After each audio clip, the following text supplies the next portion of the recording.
Why do I have this?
Okay.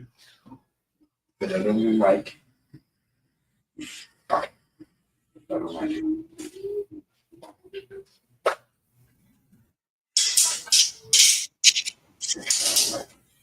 Okay.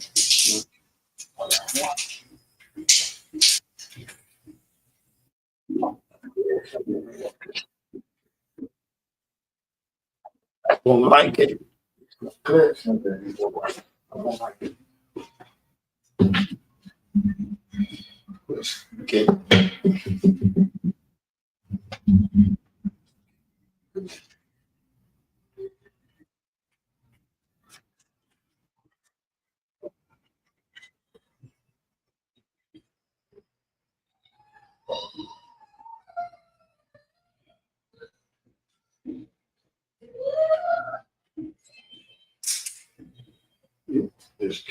here. There's a bit of this here.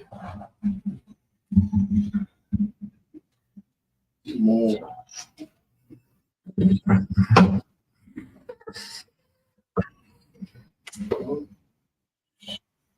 Don't have to use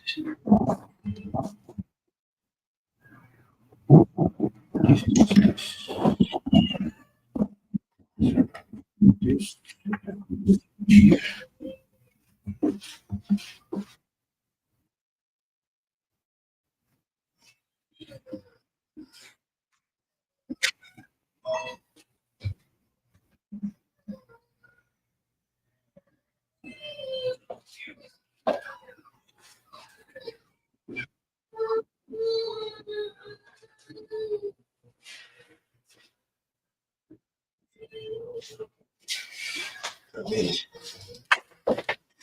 It's gonna be huge. It's gonna be huge. Oh yeah. This one. That's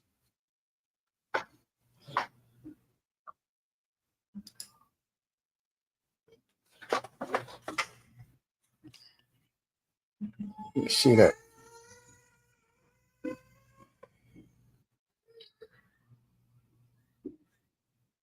Okay, we got a better image here.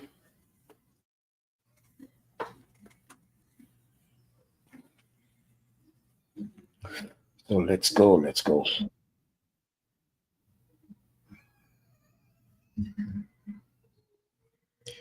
Good evening.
Good evening. Hope you guys are having a wonderful Monday. It's Monday. Welcome to 19.5. 19.5. This is the first live video I do have on this channel. And thanks you guys for actually following. Let me go ahead and share before we start. And if anyone is watching, please share this video so that we can have more people watching.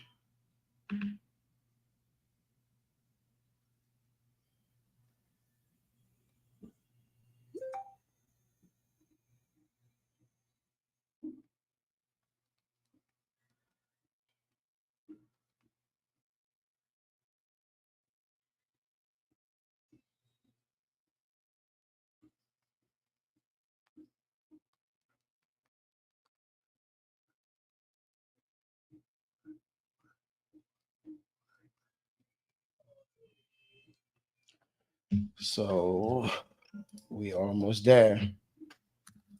Let me do this real fast. We gotta be talking football. Yep. The indomitable Lions of Cameroon did play today, so we gonna talk about that.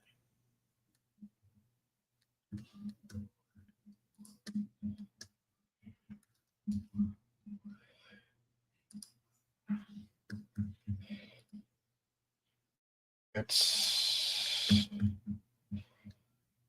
go ahead and talk about football. Let me see. Let me do some housekeeping right here.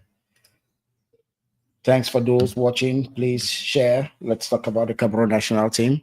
Let's talk about the Euro Nation League that also just ended, won by Portugal.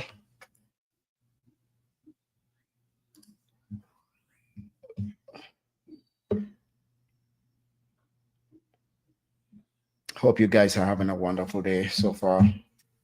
Drink some water to stay hydrated. As you all know, it gets really hot during the summers, so stay hydrated. And comment for those who are watching so that I can actually give you guys a shout out. We're gonna be talking first. We're gonna talking about Cameroon national team. They had two friendlies played in a space of 3 days. Is that 4 days? And I think the team actually did well. So we're gonna analyze that team. We're gonna talk about some players, especially me. There were some new players that I did watch for the first time. So we're gonna talk about them. We're gonna talk about some of their performances. Then we're also gonna try to analyze the Uganda team, the Equatorial Guinea team, and then we're gonna talk about the Euro Nation League won by Portugal. I'm gonna start here in a minute. We are live both on Facebook and YouTube. So if you follow me on either of those platforms, you can watch this session. And hopefully we're gonna grow together in this space.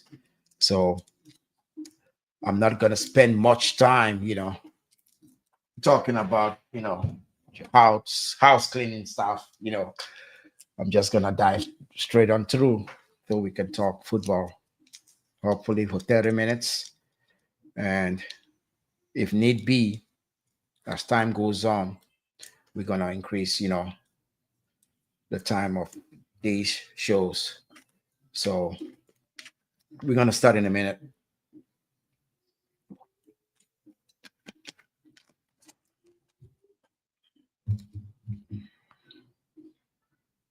We're gonna start in a minute. Let me actually share in some WhatsApp groups.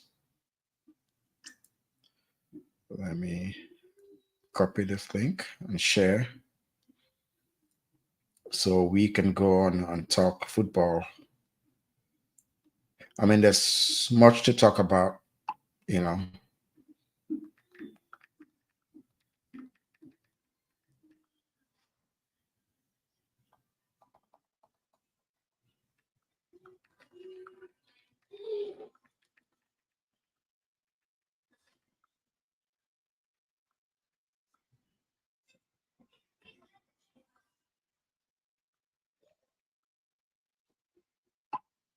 Okay.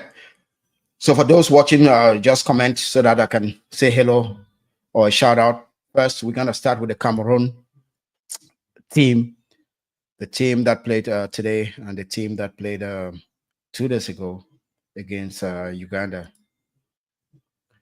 So first, we're gonna start with the team that played today. As you can see, I've just put up the team on the board so that you can see the lineups. How both teams actually lined up.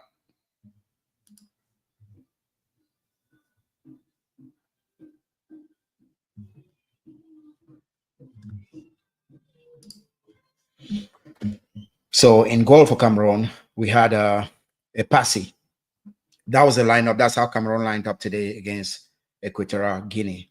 The coach, of course, Mark Brace, and the coach of Equatorial Guinea is an Equatorial Guinean, Obiang. Okay.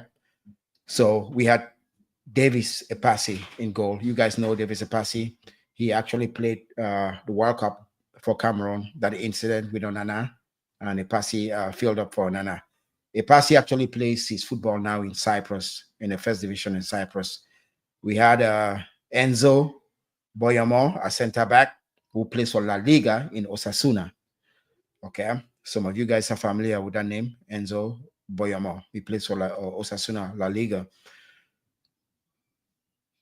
Jean Castelletto, of course, we do know him. He's been playing for Cameroon. He plays for Nantes. Some new names. Mamadou Nagida is a left back for Stade Rennais. Number 6 shirt for Stade Rennais. I think he actually had a good game. I watched him. His crosses were good. He controlled that left area very, very well. I was impressed by Nagida. Then we also had Kilama, number 3 shirt. Then Jean Onana. Jean Onana actually played as a holding midfielder, and there were some things he actually did very good that impressed me. So it's good to actually see if a guy like Jean Onana will actually integrate, the team when Cameroon next plays. Let me see where Jean Onana actually play.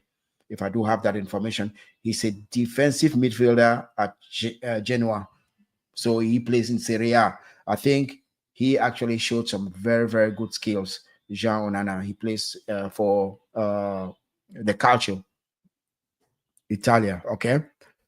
Then we also have Yunusa, number 15 shirt, Avom, Soko, and Batu. Okay. So those were the starting 11s for the Cameroon national team. And of course, the captain, Vincent Onana. A lot of talk about, about Abubakar. Okay. I'm sorry about Abubakar. A lot of talk about Abubakar. Today he played almost 90 minutes. And Abubakar, it's a player that I think should be playing about 15 minutes, with the Lions. I don't think he has that energy, to be playing on a constant or to start and finish games. However, in his in the league, in his club, because Abubakar actually had gone to second division. Abubakar has not played enough games in his club. So I think that's one of the reasons. And as the captain also, Mark Breeze actually counts on him. The goal that he scored today was a center forwards goal, where he actually knew where the ball was going on. And he just had an easy tap in. He had other occasions in this goal, in this game, that he actually headed the ball, but it went straight onto the goalkeeper. I think many opportunities were created on that left flank by Nagida. I think Nagida you'll be seeing this guy again in the national team, because I think he actually impressed. Jean Onana also actually impressed. Okay. Then Boyomo, who also plays in La Liga, impressed. For the Equatorial Guinean team, you guys know Equatorial Guinea is not a small team. If you did watch the way they actually played today, they impressed, especially in the second half.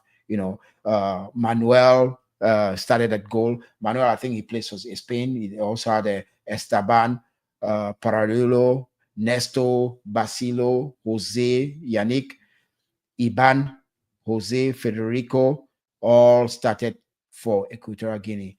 And their second half was actually very good. I was impressed with the second half.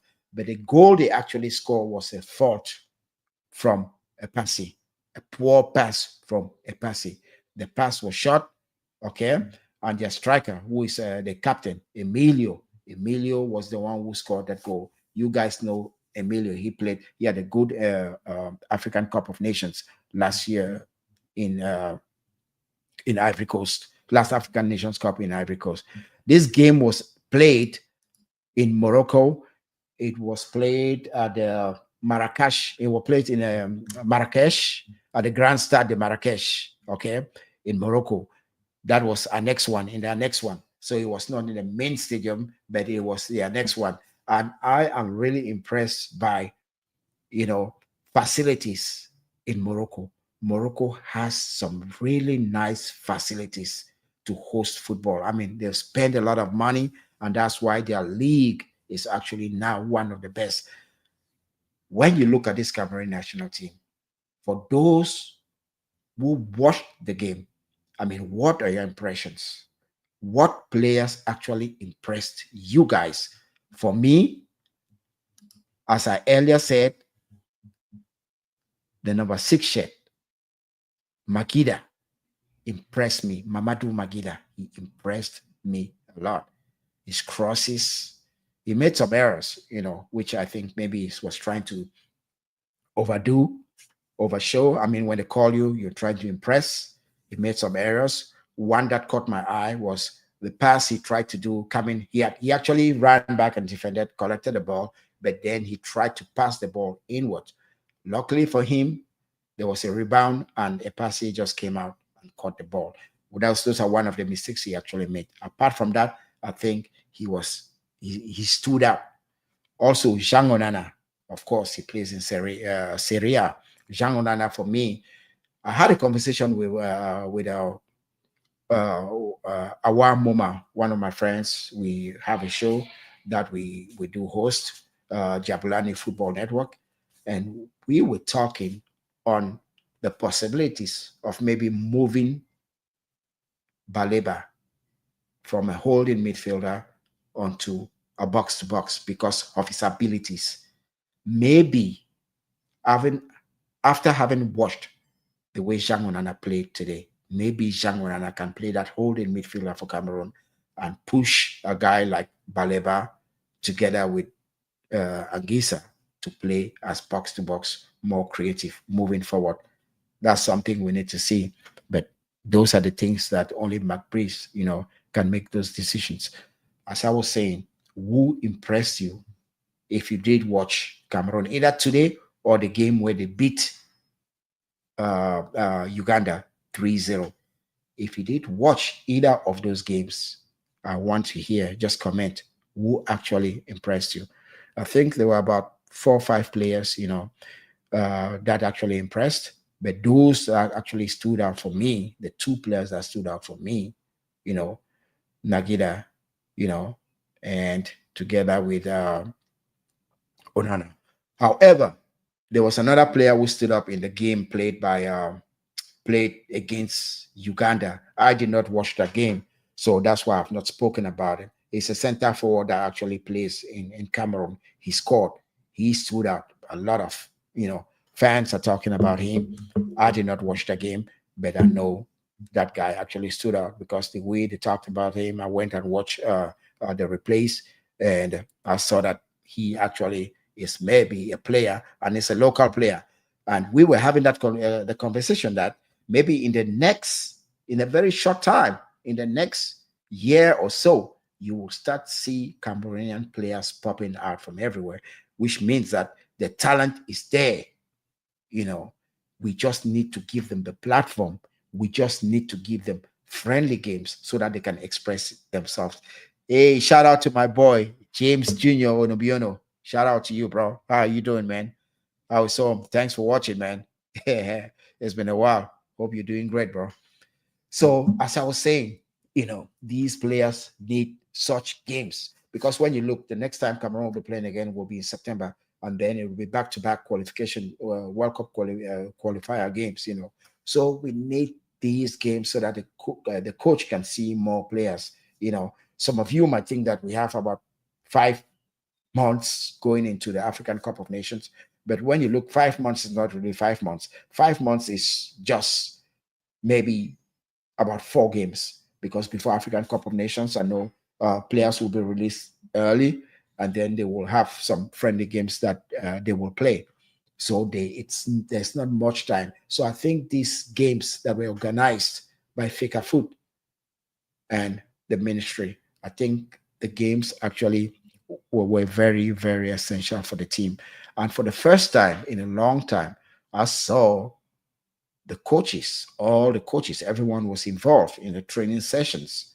Everyone was involved. So maybe finally we shall be having some peace in the house. I just hope there is peace because, as I've always said, if the federation and the ministry are not looking into one direction, then football in Cameroon would not grow. The talent is definitely there. These players are hungry. These players want to play, but we need to give them the stage to showcase what they can do. Let's move on. We're going to move on. We're going to talk about the Euro Nations League. So we're going to talk about the Euro Nations League. And when you're talking about the Euro Nations League, you're going to talk first about the finalists. It was Portugal versus Spain. Now, the meta game moving into this game was surrounded about, even before the finals actually took place, the semifinals, the 2 stronger teams that most people were talking about was Spain and France. Okay. Unfortunately, for those 2 teams, they had to play in the semifinals. And we saw what happened. Watching that semifinals, a lot of fans were elated. You know, Spain scoring many goals. It ended 5-4. When that game ended 5-4, I stressed on the Spanish defense. I'd say if France, in a very short amount of time, could score 4 goals, I bet you Portugal will be licking their fingers, and saying that they can exploit that Spanish defense. The defense was just all over the place. Okay. Let's actually take a look before we come back to the action where Cristiano Ronaldo scored. Let's take a look at the lineup, how Spain actually lined up. Okay. Let's take a look at how Spain lined up. So Spain had this defensive line, Huygen, he's young, he's 20 years old. La Normand, that's the man in the Spanish defense. You got Mingueza to the right, Cucurella to the left. On paper, of course, Cucurella, if you've watched Cucurella play, I think he's done good for Chelsea. Lockdown defender. We saw him in the final of the European Cup with Chelsea where they won. He did a very good. He had a very good game. Even playing for the Euros, he had a very good game. One-on-one lockdown defender. The midfield, Zubimendi playing for Rodri. Rodri has been injured. Zubimendi, he's been doing a good job. Pedri, Reus, of course, it's difficult to fill in the shoes of Rodri, right? But he's been doing a good job. He did a good job against France. Then you have Yamal or Yabazbal. Then you have Williams. So on paper, when you look at that squad, it's a good squad, okay? But Spain is not only known for their individual play. They play very well as a team. Now, let's take a look at Portugal, their lineup. For Portugal, you have Neves to the right. Okay. You have Diaz. You have Inacio. Then you have man of the match. You have Mendes. You got Silva and Vitinha holding, right? You got Conceição. You got Fernandez, Neto. Then you got the senior citizen, Cristiano Ronaldo up front. When you look at those two teams, if you put them on paper, they are great teams. Great teams. A lot of critics have criticized the selection of Cristiano Ronaldo, given his age. He doesn't do much. He doesn't defend. Let me show you his stats, okay? Let me show you these stats. I'm sure I do have it.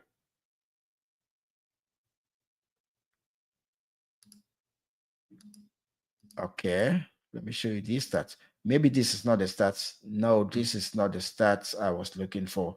But here it says Cristiano Ronaldo, okay, his matches, he has 221 matches, 138 goals, 37 assists, 3 trophies won for Portugal. That's including this one.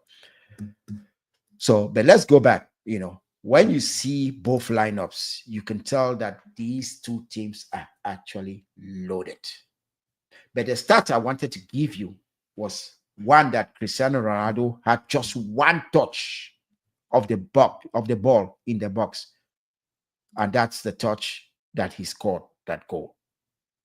Okay, so when you hear criticism that why is Martinez playing Cristiano Ronaldo, he knows he has a team that can work for Cristiano Ronaldo, that can defend for Cristiano Ronaldo, that can run for Cristiano Ronaldo, that can help press for Cristiano Ronaldo. So the team will suffer.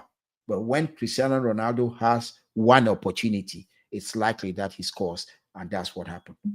So you cannot fault him for playing Cristiano Ronaldo. This is a good sender for Cristiano Ronaldo. I don't think Cristiano Ronaldo plays that much, next year when it comes to World Cup. He's going to retire at some point. I don't think he makes that squad for next year. So when you see this team, Spain started strong. And for those who say that Mendes kept Yamal silent, of course, that's true. Yamal did not dribble past Mendes once, but Yamal created the first opportunity that led to a goal. Okay. And it's essential that you realize also that Yamal did not dominate because Mendes is one of the best left back in the game, hands down. Okay, we've seen that the whole season with Paris Saint-Germain. We've seen that, and it's a man of the match performances in the Euros nations. We saw the way he performed in the finals of the UEFA Cup. So this is a very good player, the best left back in the game as we speak. So for me, it was not a surprise that he actually kept Yamin Lamar quiet. But Yamal had an average game. He didn't have a bad game. He created opportunities. There were other instances where Yamal, there were other instances where Spain could have scored if these goals were actually, if the opportunities that he created was actually put in, So he did not have a poor game, as many will say. I think he did play well. However, Mendes was just better. Mendes had a man of the match performance. Okay. Man of the match performance. He was just better. I think where Mendes excelled, apart from his goal that he scored, because when you watch his goal, Lenormand, Mingueza was exploited. Lenormand moved a couple of inches out of position, and that's where Mendes got in with the ball and scored that beautiful goal. In the second goal, it was also the same thing. Mingueza is not that type of player that helps, or that type of right back that helps, overlaps, create 2 or 1 opportunities for Yamal. So Yamal, in most cases, was isolated with 2 or 3 players, including Mendes. So when Mendes had that, Spain was down. Spain was actually ahead 2-1. And Mendes had the ball, and he saw that Mingueza had been pulled, out of his position. He exploited, going through Yamal, crossed the ball, the block from Lenormand, and Cucurella was not strong enough for Cristiano Ronaldo. And that's the only opportunity Cristiano Ronaldo needed to score for 2-2. I think after that, Portugal had actually the better bench. Okay. And kudos to Martinez, because this is a guy that has been under so much pressure. Rafael Leo was the one, because when he saw that Spain had actually taken out what's his name? Pedri. Pedri plays to the right. Spain had also taken out the couple of players Spain had actually taken out. So what Martinez did is that he brought out a player that could use the space beyond Yamin Lamar, and that was Rafael Leo, and he caused Spain so much trouble. Okay, although the game, went into extra time, went to penalties, he caused Spain so much trouble that unsettled the Spanish team. Okay, and for the most part, Spain was forced to defend. The game went into penalty kicks. Morata had the worst penalty I've seen. I'm not sure why a veteran like him, so much experience, big club signings. He's played for name it, call it, name it, the big teams he's played for, from Real Madrid, from Juventus, from Atletico Madrid. Morata has played in some big teams, and he's a leader. Of course, anyone can miss a penalty, but I think his body language was actually what killed the team. His body language was not right. His composure was not right. You know, and that's why actually Spain lost. But I think Portugal deserved the win because they came out and played. They were the most balanced team. Okay, they were the most balanced team. Defensively, they were good. They did not actually let. Although their bench, I think their bench was actually what pushed them over the edge to win. You know, the trophy. Their bench was what pushed them over the edge. Mendes, man of the match performance. Vitinha, I think, in my opinion, he had an average game. It was an average game, but the whole team, when they equalized, they made sure that they put Spain under pressure. Lamine Yamal was also subbed. Nico Williams subbed. Pedri subbed. And I thought those three players, after having been subbed, Spain actually became very, very weak. So there was not much Spain could do. Congrats to Martinez, a coach that has been criticized. Some of the criticism has been fair because he has coached Belgium, had a very, very talented team. Did well in the World Cup where they eliminated Brazil, but I think that was it. That was his best performance. After that, he did not do much. But this time around, he's been able to win and win his own way because a lot of people criticize his selection of Cristiano Ronaldo, not giving the young ones opportunity moving forward. You have guys on the bench like Jota. You have also you have Ramos, who's also is center forward, plays for PSG. So he has some good players actually on the bench that he can use, but he decided to stick with Cristiano Ronaldo, and that paid off. So that is it. That is it.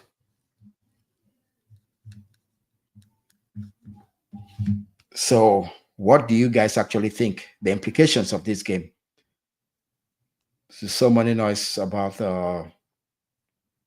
the Ballon d'Or implications of this game because a lot of people were already shouting Lamine Yamal, okay, that Yamal, if he won this, that will definitely push him or give the voters maybe, make the voters to vote him like for Ballon d'Or because what most people fail to understand is Ballon d'Or is a voting system. Journalists and players and all that, they're going to vote. So if they are watching Yamin Lamar dominate in key tournaments as this, then they might think Yamal actually deserves to win the Ballon d'Or. However, although they beat France, his display against France was incredible, but they did not actually win this tournament. And lots of people are saying that he had a below average game, although I think he had an okay game, not to the standards he has actually shown us. But hey, we don't expect great players to always dominate in all games. Okay. So that was it. 40 minutes of football. In subsequent episodes, I'm just going to make sure that the flyers come out ahead of time so we can have better conversations. We can develop, topics. And also, what I'll be doing in the next upcoming weeks is that I'll have some coaches in our communities that I'll interview about football. We all know that it's summertime. Our kids want to play the game. They want to have something to do during summer. So I'll be having those interviews. And some of you guys, like parents, you will come up here so that we can have these discussions. and talk about the plan for summer. Hope you guys are having a wonderful day. Stay blessed. Again, please share this, subscribe. Let's grow this platform and let's talk football. Thanks very much. This was 90 in 5, presented to you by True Life. Stay blessed.